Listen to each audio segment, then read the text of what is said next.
Disclaimer: this story contains mature themes intended for adult viewers. Viewer discretion is advised. The night was quiet, too quiet. The faint hum of the ceiling fan filled the room as moonlight poured through the half-open curtains, brushing against the soft outline of the bed. I shifted under the blanket, pretending to scroll through my phone, but my heartbeat betrayed me, steady at first, then suddenly racing when I heard her footsteps approach. "Are you still awake?" she asked, her voice calm but low, the kind of tone that lingered in the air even after she stopped speaking. I turned slightly. My stepmom stood by the door wearing a light robe, her hair loose and falling over her shoulders. She hesitated for a moment before stepping closer. "The storm outside, it's louder than I expected," she said softly, glancing at the rain hitting the window. "It's fine," I replied, trying to sound casual. "You can stay here if you want." She smiled faintly, almost shyly, and sat on the edge of the bed. The mattress dipped slightly beneath her weight, and the space between us disappeared faster than I anticipated. A faint scent of jasmine drifted from her hair. For a second, neither of us said anything. The silence was charged, heavy with something unspoken. I could feel her warmth beside me, the rhythm of my breathing trying to match hers. Then, unexpectedly, she reached for the blanket, her fingers brushing against my hand. It was a small touch, barely a second, but it sent a rush of warmth up my arm. She paused, as if she'd felt it too, her eyes meeting mine. There it was, it's intense, searching, and a little too long to be accidental. "You've grown so much," she whispered with a smile that was half proud, half nostalgic. "Sometimes I forget you're not that shy kid anymore." I swallowed hard, unsure how to respond. The air felt different now, charged with memories and questions neither of us dared to ask. She leaned back slightly, looking at me in a way that made time slow down. "You know," she said after a moment, her voice softer now, "there are things I've never told you, about your father, about me, about us." Her words hung in the air like static before thunder. "What do you mean?" I asked, but she only smiled, mysterious, almost teasing. "You'll understand soon," she said quietly. And just like that, the rain outside grew heavier, echoing the pounding in my chest as I realized this night was only just beginning. The next morning, the world looked ordinary again, sunlight filtering through the curtains, birds singing as if nothing unusual had happened the night before. But inside, everything felt different. The silence between us carried a new weight, one I couldn't quite name. She was in the kitchen, humming softly as she poured coffee. For a moment, she looked almost peaceful, lost in her own world. I stood by the doorway, watching her. There was a faint sadness in the way her eyes lingered on the cup, as if her thoughts were miles away. When she noticed me, she smiled. "Did you sleep well?" she asked, her tone light, but I caught the flicker of hesitation, like she was afraid of what I might remember. "I did," I said, though it wasn't true. I'd spent the night replaying her words. "There are things I've never told you." We sat together at the small breakfast table. The clink of spoons and the sound of rain-soaked leaves brushing against the window filled the quiet. She looked up from her cup suddenly. "You remind me of him sometimes," she said. "Your father. The way you sit, the way you think before speaking." Her gaze softened. "He was so full of dreams once. But dreams change." There it was, the first crack. The one she'd hidden behind gentle smiles and calm words. I leaned forward slightly. "You miss him?" She hesitated. "Every day," she admitted. "But sometimes I wonder if I ever truly knew him. Marriage, it's strange. You share a home, a bed, a name, but your hearts can still live miles apart." I could hear the emotion in her voice, a quiet ache that made my chest tighten. She looked at me then, really looked, her eyes shimmering with something that wasn't just sorrow. "Sometimes," she said, her voice barely above a whisper, the loneliness becomes so familiar that when someone notices you, truly notices you, it feels dangerous. Our eyes met again, and time seemed to stretch. The sound of her breath, the way her fingers brushed a strand of hair behind her ear, every movement felt deliberate, slow, magnetic. "I didn't mean to say that," she murmured quickly, breaking eye contact. "Forget it." But I couldn't. There was something beneath her words, not just regret, but longing. For connection. For being seen. The rest of the morning passed in small silences. Every touch, a hand brushing mine while passing a cup, a lingering glance, carried unspoken questions neither of us dared to answer. That evening, she stood by the window again, the setting sun painting her silhouette in gold. "Your father used to say people can love deeply and still be strangers," she said softly. Then she turned to me. "Do you believe that?" The question lingered in the fading light, intimate, dangerous, and impossible to ignore. That evening, the air in the house felt heavier than usual, charged, almost electric. A faint breeze slipped through the open window, carrying the scent of rain-soaked earth. She was in the living room, curled up on the couch, reading a book. The dim lamp cast a soft golden halo around her, catching the outline of her bare shoulders where her robe had slipped slightly. When I entered, she looked up, startled at first, then smiling, though her eyes revealed something she didn't say. "You're quiet tonight," she said, closing the book gently. "Just thinking," I replied, settling on the far end of the couch. The space between us felt smaller than it looked. She tilted her head, studying me. "You've been avoiding me all day," she said with a teasing edge, though there was an undercurrent of hurt beneath it. I tried to laugh it off, but her gaze didn't waver. It lingered, searching, questioning, until I finally looked away. "Did I say something wrong last night?" she asked softly. The question caught me off guard. "No, you didn't," I said, though my voice betrayed me. She smiled faintly, setting the book aside. "You look like someone holding a secret." I could feel my pulse quicken. "Maybe I am." Her eyebrows lifted slightly, curiosity flickering in her expression. "Careful," she whispered, her tone half playful, half warning. "Secrets have a way of changing people." For a moment, neither of us moved. The rain started again, tapping against the windows. Then, the faint sound of her phone buzzing broke the silence. She glanced at the screen, her expression faltered for just a second. "It's your father," she said quietly, setting the phone face down on the table.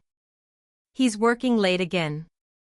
The unspoken emotion behind those words filled the room, a mixture of disappointment, loneliness, and something deeper that neither of us could name. I saw it then, the way her fingers trembled slightly as she reached for her glass of water, the way her eyes softened when they met mine again. She smiled, fragile, tired, but warm. "Sometimes," she murmured, "I forget how good it feels just to have someone listen." I nodded, my throat tight, because I understood exactly what she meant. And in that moment, the line between comfort and temptation blurred, dangerously close to breaking. The storm returned that night, louder, wilder than before. The wind rattled the windows, thunder rolled in waves across the sky, and the lights flickered once before settling into a dim, golden glow. She knocked softly on my door. "The power might go out," she said, her voice barely audible over the rain. "Do you mind if I stay here for a while?" I hesitated, then nodded. "Of course." She stepped in, carrying a small blanket. The air around her was cool from the hallway, but her presence felt warm, too warm. She closed the door behind her, the click echoing in the quiet. For a moment, we just stood there, the only light coming from the bedside lamp. The wind howled, and the shadows swayed along the walls. She sat down beside me, the mattress dipping again just like that first night. "You'd think after all these years, I'd be used to storms," she said with a nervous laugh. Some things always find a way to get under your skin, I replied, my voice lower than I intended. She turned to me, her expression softening. Like people, she said, almost a whisper. The silence that followed was heavier than any thunder outside. Her fingers brushed the edge of the blanket, close enough that I could feel the warmth of her hand through the fabric. My heart thudded in my chest, loud and uneven. She glanced up, meeting my gaze. There was no teasing this time, no hesitation, only something raw and unguarded. Sometimes, she murmured, being near someone feels dangerous. Like you're standing too close to a flame. I swallowed hard. And yet, you don't move away. She smiled faintly. Maybe I don't want to. The words hung between us, trembling in the air. A flash of lightning lit up the room. For an instant, our faces illuminated in a charged, breathless stillness. Then the power went out. Darkness swallowed everything except the faint silver glow of the storm outside. I heard her breath, close, unsteady. Then her hand found mine in the dark. Neither of us spoke. The world outside roared, and inside, the silence burned. And just as I turned toward her, ready to speak, a knock echoed suddenly from the hallway, firm, unexpected, and shattering the moment. Thunder shook the house again, rattling the picture frames on the walls. The door knock echoed once more, louder, insistent. She froze, her hand still in mine. For a heartbeat, all I could hear was the sound of the storm and the rush of blood in my ears. Then came a voice, distant but unmistakable. Are you both in there? My breath caught. It was my father. She went pale. Her hand slipped from mine as if the touch had burned her. He wasn't supposed to be home tonight, she whispered, voice trembling.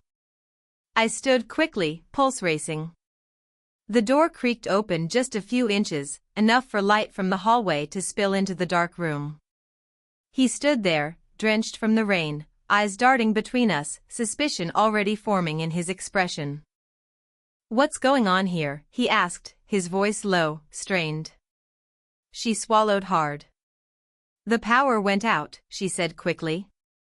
I was just here because of the storm. He didn't respond right away. His eyes swept across the room, the blanket, the closeness, the silence that spoke louder than words.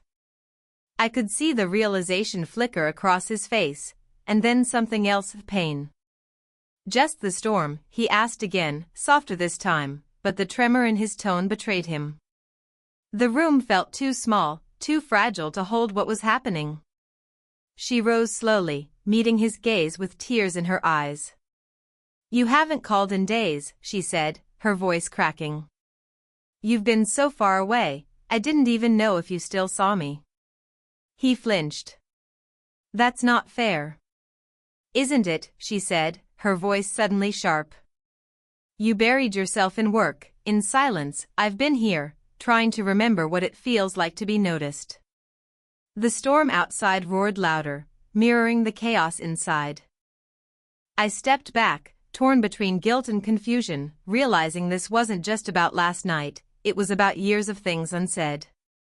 He turned to me, eyes clouded. And you? I couldn't meet his gaze. Nothing happened, I said honestly. But something almost did. The truth hung in the air like lightning waiting to strike. My stepmother closed her eyes, a single tear sliding down her cheek. I'm sorry, she whispered. Not for what didn't happen, but for what I felt. For forgetting where the lines were. My father stood there for a long moment, silent. Then he walked out, leaving only the sound of the storm and the weight of what was broken. When the door finally shut, she sank onto the edge of the bed, her face buried in her hands. It's over, she said, voice trembling. And somehow, it was never really about you. Outside, the storm began to fade, but inside, the quiet was the loudest sound I'd ever heard. The storm had passed by morning, leaving behind a sky-washed pale blue and a silence that pressed against every wall of the house. The air smelled of rain and regret. The tension from the night before hadn't vanished, it had settled, deep and heavy, in every corner. My father hadn't come back to the room since. His car keys were gone from the table, and the faint sound of tires on wet gravel earlier told me he'd left before dawn. The realization hit me like cold water, he needed distance. We all did. She sat at the kitchen table, the same place we'd shared coffee only a day ago, her robe replaced by a plain gray sweater. Her hair was tied back carelessly, her face pale but calm, like someone who'd already accepted the ending before it came. When I entered, she didn't look up. "He's gone, isn't he?" she asked quietly. I nodded. "He left early." Her hands trembled slightly as she wrapped them around her cup. "He should," she said after a pause. I crossed a line, even if it was only in feeling, not in action. I sat across from her. "You weren't the only one." She finally looked at me, eyes red, voice soft but steady. "You didn't do anything wrong. You were kind. And I was lonely. That's all it takes sometimes, two people looking for something they shouldn't find in each other." Her honesty stung, not because it hurt, but because it was true. After a long silence, I said, "What happens now?" She smiled faintly, sad but sincere. "Now we face what we've done. I'll call him. Try to explain. Maybe he won't forgive me, but he deserves to know the truth."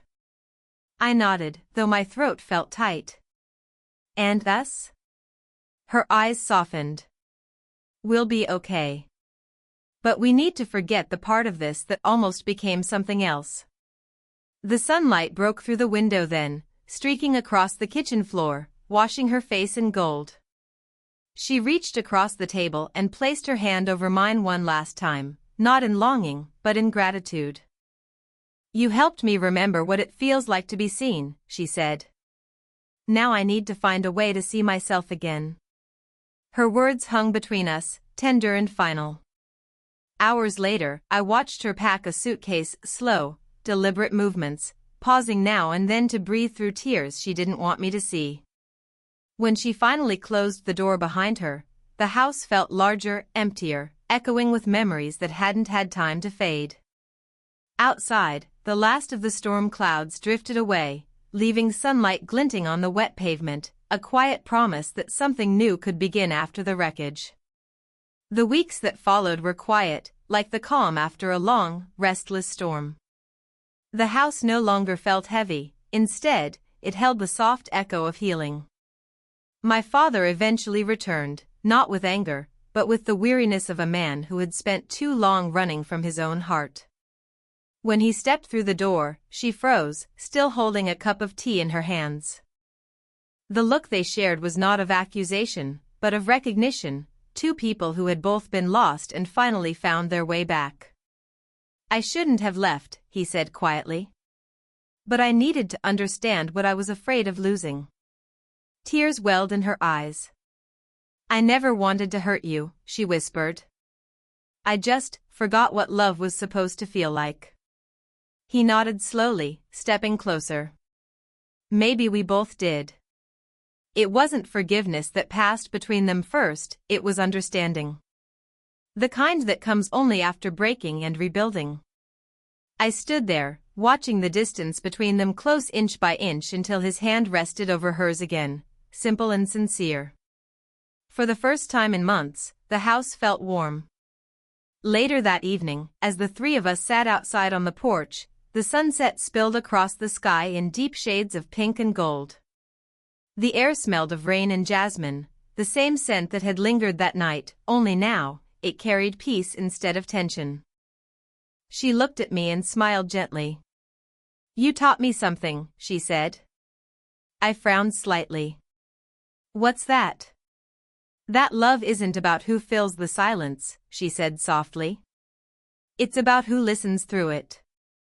Her words lingered in the fading light, and for the first time, I felt no confusion, only gratitude. The bond between us had changed, reshaped into something honest and strong, something that didn't need to hide in shadows anymore. My father reached over, placing a hand on my shoulder. "Family isn't perfect," he said, his voice calm. "But sometimes, what's broken just needs light to grow again." As the last of the sun dipped behind the trees, she leaned against him, their silhouettes framed by the soft glow of dusk. It wasn't the fiery ending of forbidden longing, it was the quiet, steady heartbeat of love finding its way home. The storm had brought us to the edge, but it also taught us how to start again. And in that golden silence, we finally did.